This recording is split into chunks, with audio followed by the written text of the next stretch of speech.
এখন আবার দেখছি বাবজি অনেক অমুসলিম ভাইরাও তারা বাবজি মুসলমানের চেয়েও বাবজি বড় বড় লম্বা দাড়ি রাখছে, ইমানই নাই।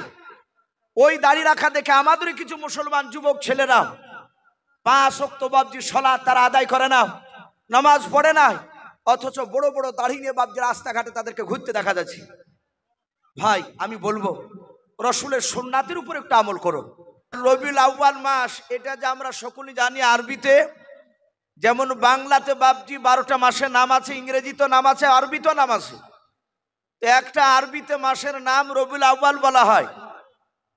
এক শ্রেণীর বাবজি আপনার বেদাতি লোক, যাদেরকে দেখা যায় বাবজি ওই পাথর সাপুড়িতে যারা যায়, জানি না এখানে সেই সমর্থ গ্রুপ আছেন কিনা, ওই সব বেশিরভাগ লোককে দেখতে পাওয়া যায় যে তারা আপনার নবীর জন্মদিবসের দিন বাবজি তারা নারায়ে তাকবীর দিতে দিতে দিতে বাবজি রাস্তা দিয়ে তারা মিছিল করতে করতে যায়, এবং তারা বলে যে এই মিছিল করলাম এতে ইমানের জোশ বাড়ে।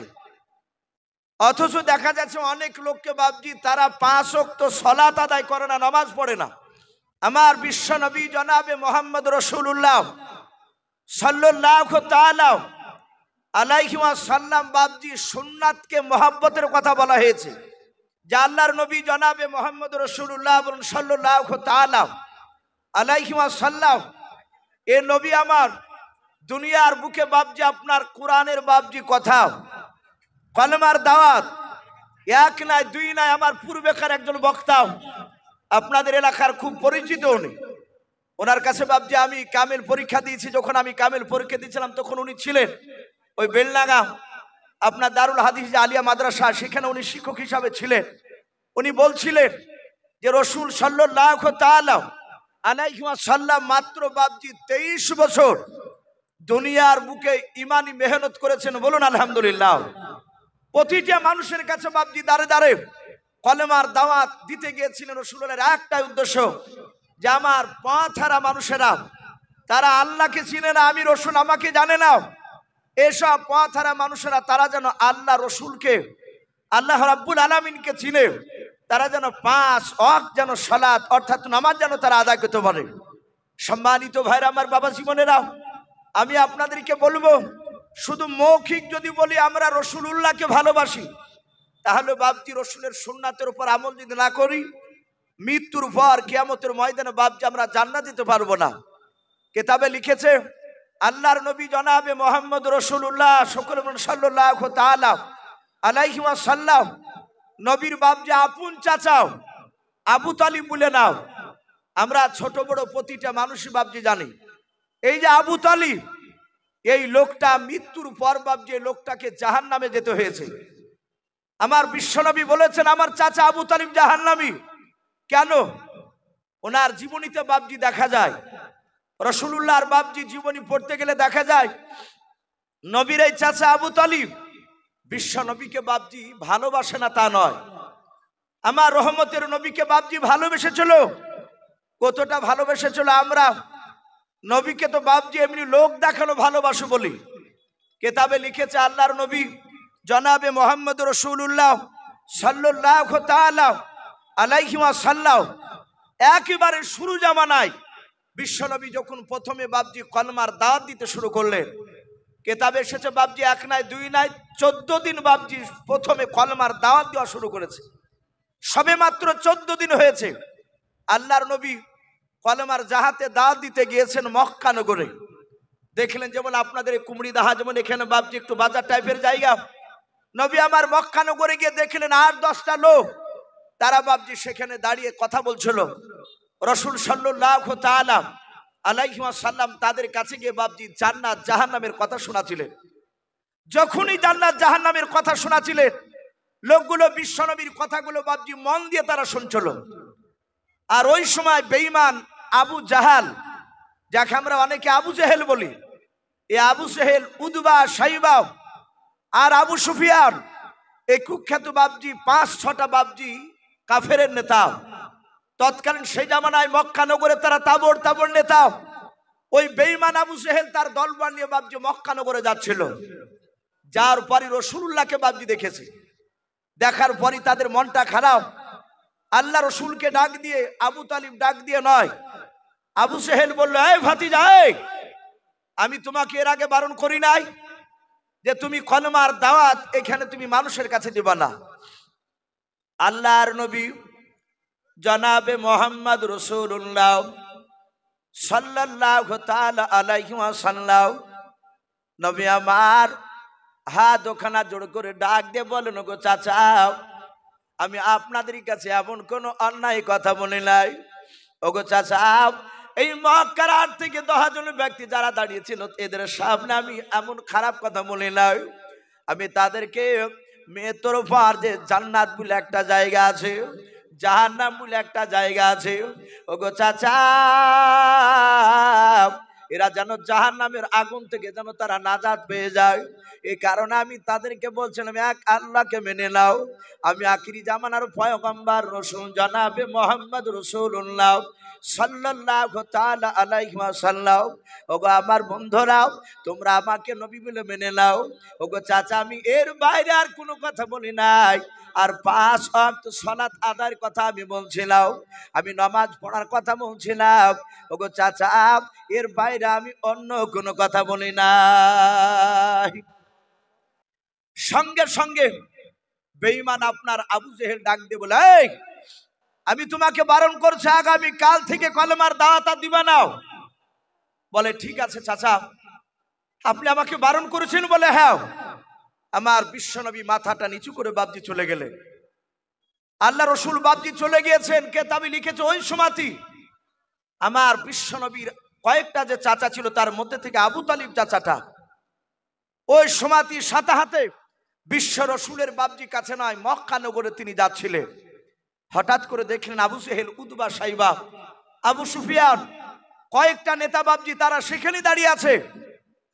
আমরা রাস্তাঘাটে দেখবেন 2-3টে নেতাকে এক জায়গায় দেখতে পেলে, 2-3টা বাবজি এলাকার নেতা দেখতে পেলে আমরা বলি, ভাই কি ব্যাপার, নেতাগুলোকে এখানে দেখতে পাওয়া যাচ্ছে? তখন তারা উত্তর দেয় যে একটা কাজে এসেছিলাম, তো একই সঙ্গে এখানে কথা বলছি। আবু তালিব গিয়ে ডাক দিয়ে বলল, ভাই আবু জেহেল, কি ব্যাপার, তোমাদের সব নেতাগুলোকে এই মক্কা নগরী দেখা যাচ্ছে? ডাক দিয়ে বলল যে আমরা এখানে একটা কাজে এসেছিলাম। কিন্তু আবু জেহেলের দেখছে মনটা খুবই ভারী। আবু তালিব বলল, ভাই আবু জেহেল, তোমার মনটা ভারী মনে হচ্ছে কেন? সে বলল যে তোমার ভাতিজা কলমার দাওয়াত দিয়ে বেড়াচ্ছে, আমাদের বাপ দাদা ধর্মের বিরুদ্ধে কথা বলছে। এই আবু তালিব, তুমি কি সেই দিকে লক্ষ্য রাখো নাই? আবু তালিব ডাক দিয়ে বলল, আমি সব খোঁজ রেখেছি, আমি দেখলাম আমার ভাতিজা আজ 14 দিন ধরে নতুন দিনের দাওয়াত দিচ্ছে। কিন্তু ভাই আবু তালিব, তুমি বারণ কেন করো নাই?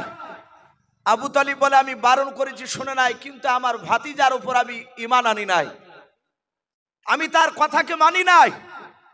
আবু জেহেল বলল, ওটা ভালো কথা, তুমি মানো না, এটা ভালো, কিন্তু তোমার ভাতিজা কলমার দাওয়াত দেওয়া কেন বন্ধ করে না? হাদিসের কিতাবে এসেছে আল্লাহ রসুল সাল্লাল্লাহু তাআলা আলাইহি ওয়াসাল্লাম উপরে, নবীর উপরে কোরআন নাজিল হওয়ার আগ পর্যন্ত রসুলুল্লাহর একটা লোক বাবজি দুশমন ছিল না, সবাই নবীর ভক্ত ছিল। যেই দিন থেকে আমার রহমতের নবী কলমার দাওয়াত দিতে শুরু করলেন, হক কথা বলতে লাগলে, সেদিন থেকে আমার বিশ্ব নবীর বাবজি দুশমন শুরু হয়ে গেল। এখনো বর্তমানে আপনি এখনো হক কথা যদি আপনি শুরু করে দেন, তো দেখবেন মানুষ আপনাকে ভালো নজরে দেখবে না, অনেক গালিগালাজ করবে, অনেক সময় মারবে। আমরা দেখতে পাচ্ছি বাবজি ভারতের বাইরেও, বেশিরভাগ বাংলাদেশে দেখতে পাওয়া যাচ্ছে ঘটনাগুলো, যে বহু হকখানি আলেম তারা হক কথা বলার কারণে তারা আজকে বাবজি জেলখানার মাটিতে তারা বন্দী হয়ে আছে। শুধু অপরাধ তাদের একটা হক কথা বলাও। আমার বিশ্ব নবীজি বাবজি তার চাচা আবু তালিব বলল, আমার ভাতিজাকে তো আমি বারণ করি, সে তো শুনে নাই। আবু জেহেল ডাক দিয়ে বলল, ভাই আবু তালিব, শুধু তোমার দিকে লক্ষ্য করে তোমার সম্মানার্থে তোমার ভাতিজার গায়ে আমরা হাত তুলি নাই। এই আবু তালিব, শুনে নাও, আজ তোমাকে সাবধান করে দিছি, আজকে রাত্রিবেলায় তোমার ভাতিজাকে যদি বারণ না করো, আগামী কাল থেকে যদি কলমার দাওয়াত দিতে যদি শুরু করে, আমাদের বাপদাদার ধর্মের বিরুদ্ধে যদি কথা বলে, তাহলে তোমার ভাতিজাকে মারতে আমরা বাধ্য হব। শুধু এতটুকু কথা বললো। বেঈমান আবু জেহেলের লোকেরা, আবু তালিব বলল, চিন্তা করো না, আমি গিয়ে তাকে বারণ করবো, আশা করি আমার কথা মেনে নেবে। আবু তালিব সন্ধ্যাবেলা বাড়ি গিয়েছে, নবীজিও কলমার দাওয়াত দিয়ে বাড়ি গিয়েছে। আবু তালিব তার বিবিকে ডাক দিয়ে বলল, বিবি, একটা বাসনে দুটো মানুষের খাবার খোলো। আবু তালিবের বিবি ডাক দিয়ে বলল, ওগো প্রাণের স্বামী, এর আগে তুমি এই কথা বলো নাই, কিন্তু আজকে কেন হঠাৎ এই কথা বললে? তুমি অনেক দিন আগে তুমি খেতে একটা বাসনে তোমার ভাতিজাকে নিয়ে, কিন্তু তোমার ভাতিজার যেদিন বিয়ে হয়েছে খাদিজাতুল কুবরা রাদিয়াল্লাহু তাআলা আনহার সাথে, সেই দিন থেকে তার পরের দিন থেকে আপনি তার খাবার খান নাই, আপনি একা একা খান। আমার বিশ্বনবীর আপন চাচা আবু তালিব বলেছিল, ওগো আমার বিবি, খাবার খুলে আমার ভাতিজাকে নিয়ে আমি খাবার একই সঙ্গে খাবো। একটা বাসনে বাপজি বেশ বেশি খাবার খোলা হয়েছে। নবীজির চাচা আবু তালিব খাবার নিয়ে বসলে, আমার বিশ্বনবীকে আবু তালিব ডাক দিয়ে বলেছিল, ওগো ভাতিজা, তুমি আমার কাছে এসো। সারা পৃথিবীর শ্রেষ্ঠ নবী জনাবে মোহাম্মদ রাসূলুল্লাহ, সকলে বলুন সাল্লাল্লাহু তাআলা আলাইহি ওয়াসাল্লাম, বিশ্ব নবীজি বাপজি চলে আসলে। আসার পর বললেন, চাচাজি আমাকে ডাকলেন? বলে, হ্যাঁ। আমার দরদি নবী আমার চলে আসলেন। আসার পরে আবু তালিব চিন্তা করলো, আমি যদি প্রথমে যদি আমার ভাতিজাকে বলে দিই যে, ভাতিজা তুমি কলমার দাওয়াত দিও না, আবু জেহেলরা বারণ করেছে, কলমার দাওয়াত তুমি যদি দাও তাহলে তোমাকে ধরে মারবে, এই কথা যদি আমার ভাতিজাকে বলি, তাহলে আমার ভাতিজা হয়তো আর খাবার খাবে না, আর আমার ভাতিজা সারা রাত যদি খাবার না খায়, আমি তার চাচা আবু তালিব আমিও সারা রাত ঘুমাতে পারবো না। বলুন সুবহানাল্লাহ। এত ভাতিজার সাথে নবীজির চাচার ভালোবাসা ছিল। আল্লাহ রসুল সাল্লাল্লাহু তাআলা আলাইহি ওয়াসাল্লাম খাবারের সামনে বসে আছে। ডাক দিয়ে আবু তালিব বলল, ভাতিজা খাবার তুমি আগে খেতে শুরু করো। আল্লাহর নবী জনাবে মোহাম্মদ রাসূলুল্লাহ সাল্লাল্লাহু তাআলা আলাইহি ওয়াসাল্লাম, নবী আমার হাত ওখানা জোড় করে বলেছিলেন, চাচা আমি আগে খাবার খাবো না, চাচা আপনি আগে খাবার খান, আপনি খাবেন তারপর আমি আপনার ভাতিজা খাবার খাবো। আল্লাহর নবীজির চাচা ডাক দিয়ে বলেছিল, ভাতিজা তুমি খাবার খাও। আল্লাহর নবী ডাক দিয়ে বলেছিলেন, চাচা ওই যেদিন আমার বয়স ছিল মাত্র 8 বছর ছিল, ওই 8 বছর বয়স আমার কলিজা টুকরা দাদা আব্দুল মুত্তালিব দুনিয়ার বুক থেকে বিদায় নিয়ে চলে গিয়েছিল। ওগো আমার চাচা,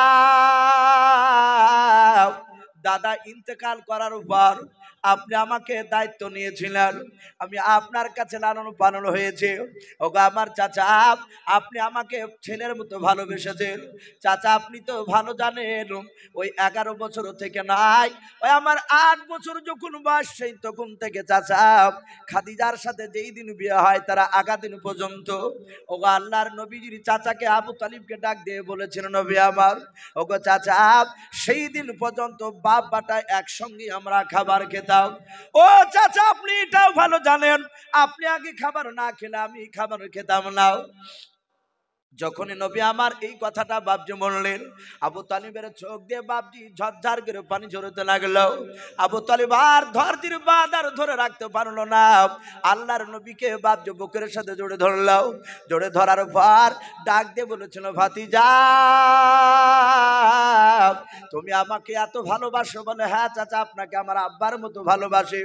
আল্লাহর নবী জনাবে মোহাম্মদ রাসূলুল্লাহ সাল্লাল্লাহু তাআলা আলাইহি ওয়াসাল্লাম নবীজের আপন চাচা আবু তালিব ডাক দিয়ে বলেছিল, ভাতিজা আর ধরে রাখতে পারলাম না, শুনে নাও আজকে দিনের বেলায় মক্কা নগরে তোমার সাথে আবু জেহেল, উতবা, সাইবা, আবু সুফিয়ানের সাথে কি দেখা হয়েছিল বলো?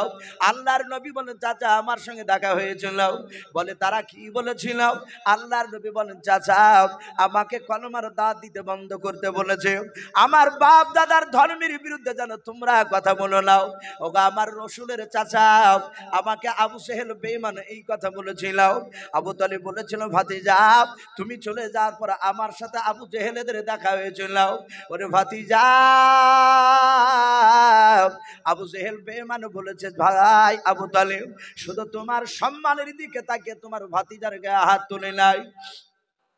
এই আবু তালিব শুনে নাও, আজ থেকে তোমাকে সাবধান করে দিচ্ছি, তোমার ভাতিজাকে গিয়ে বারণ করবা, যদি আগামী কাল থেকে যদি কলমার দাওয়াত দেয়া যদি বন্ধ না করে দেয়, আমাদের বাপ দাদা ধর্মের বিরুদ্ধে যদি কথা বলে, তাহলে আমরা তোমার ভাতিজাকে মারতে বাধ্য হব। ওরে আমার ভাতিজা, যখন তোমাকে আমার সামনে বেঈমান আবু জেহেল মারবো বললাম, আমার মনে হলো আসমানটা ভেঙে আমার মাথায় পড়ে যাচ্ছে।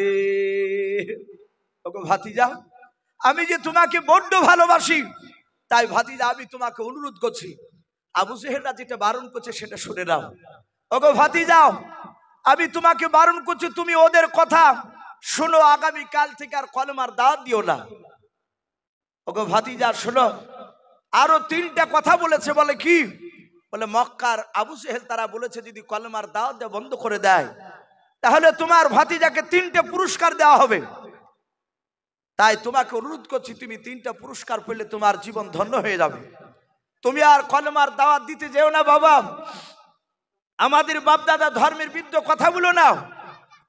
আমার বিশ্ব নবীজি ডাক দিয়ে বলেছিলেন, চাচা শুধু 3টা প্রাইজ কেন, গোটা পৃথিবীর ধন সম্পদ যদি দিয়ে দেয়, তার সাথে হাতে যদি আসমান থেকে সূর্য যদি টেনে নিয়ে এসে আমার যদি ডান হাতে দিয়ে দেয়, মক্কার আবু জেহেলের লোকেরাও তারা যদি আসমান থেকে চাঁদ পেড়ে নিয়ে এসে আমার বাম হাতে দিয়ে দেয়, ওগো চাচা আমি আপনাকে সামনে রেখে বলছি, সে আল্লাহর কসম করে বলি শুনে নেন, আমি হক কথা কলমার দাওয়াত দেওয়া বন্ধ করবো না। জোরে বলুন সুবহানাল্লাহ। যাহাতে এই কথা বলল, সাথে হাতে বেঈমান যে আবু তালিব, তার চোখ দুটো বাপজি কুখের মতো লাল হয়ে গেল। ডাক দিয়ে আবু তালিব বলল, এই ভাতিজা, তুমি তাহলে কলমার দাওয়াত দেওয়া বন্ধ করবে না? বলে না। আবু তালিব বলল, আমিও লাতুজ্জার কসম করে বলি, তাফসীরে মারিফুল কোরআনে এসেছে সেই সময় বেঈমানরা সবচেয়ে বাপজি লাত উজ্জাকে বড় দেবতা বলে মানত। তাই ওরা ডাক দিয়ে বলল, আবু তালিব আমিও লাতুজ্জার কসম করে বলি, এই ভাতিজাও তুমি যখন কলমার দাওয়াত দেওয়া বন্ধই করবে না, আমি তোমার চাচাও, আমার শরীরে 1 ফোঁটা রক্ত থাকা পর্যন্ত আমি তোমার শরীরে একটা ফুলের টুকা মারতে দিব না। জোরে বলুন সুবহানাল্লাহ। সম্মানিত ভাইরা, আমার বাবা জীবনেরা, আমার বলার উদ্দেশ্যে এই যে আবু তালিব এত ভালোবেসেছিল আল্লাহ রসুলকে বাপজি মারার পর, যখন মারতো কেউ এসে বলতো আবু তালিব তোমার ভাতিজাকে মারছে, আবু তালিব সোজা দৌড়ে যেত আর কাফেররা বাপজি মারা বন্ধ করে দিত। তাই প্রতিটা বাপজি ভাইদেরকে আমি বলবো, এত মহাব্বত করার পরও এই বেঈমান আবু জেহেল নয়, আবু তালিব তাকে জাহান্নামে যেতে হয়েছে। কেন? নবীকে ভালোবেসেছিল কিন্তু নবীর সুন্নাতের উপর আমল করে না।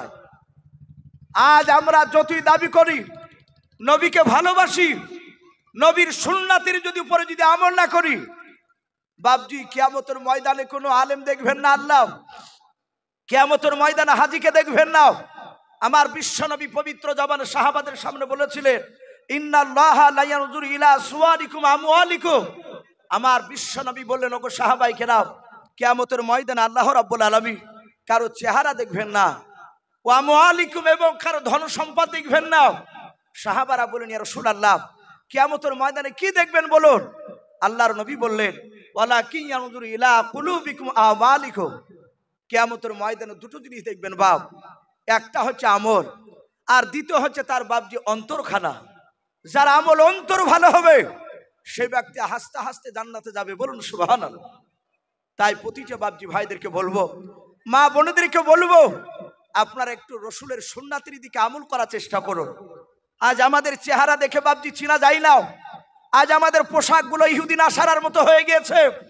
আজ বাপজি চিনতে পারা যাচ্ছে না যে এই লোকটা মুসলমান। তা রাসূলুল্লাহর জামানায় সাহাবায়ে কেরামরা তারা রাস্তা দিয়ে হাঁটলে 200 হাত দূর থেকে মানুষ দেখে চিনতে পারত এরা মদিনার বিশ্ব নবীজির তারা সাহাবায়ে কেরাম। বলুন আলহামদুলিল্লাহ। এরা নবীকে মাননেওয়ালা লোক। আর আজ বাবজি সালাম দিতে গিয়ে বেকায়দায় পড়ে যাচ্ছে। সালাম দিতে যে হিন্দু আর মুসলমান চিনা যাচ্ছে না। এর আগে তো বাবজি মানুষ একটু জানতে যে দাড়ি নাই, আর মুসলমানরা বেশিরভাগ দাড়ি রাখে। এখন আবার দেখছি বাবজি অনেক অমুসলিম ভাইরাও, তারা বাবজি মুসলমানের চেয়েও বাবজি বড় বড় লম্বা দাড়ি রাখছে, অথচ নামাজ পড়ে না। তারা তো ইমানই নাই। ওই দাড়ি রাখা দেখে আমাদেরই কিছু মুসলমান যুবক ছেলেরা 5 ওয়াক্ত বাবজি সালাত তারা আদায় করে না, নামাজ পড়ে না, অথচ বড় বড় দাড়ি নিয়ে বাবজি রাস্তাঘাটে তাদেরকে ঘুরতে দেখা যাচ্ছে। ভাই আমি বলবো রসুলের সুন্নাতের উপর একটু আমল করো।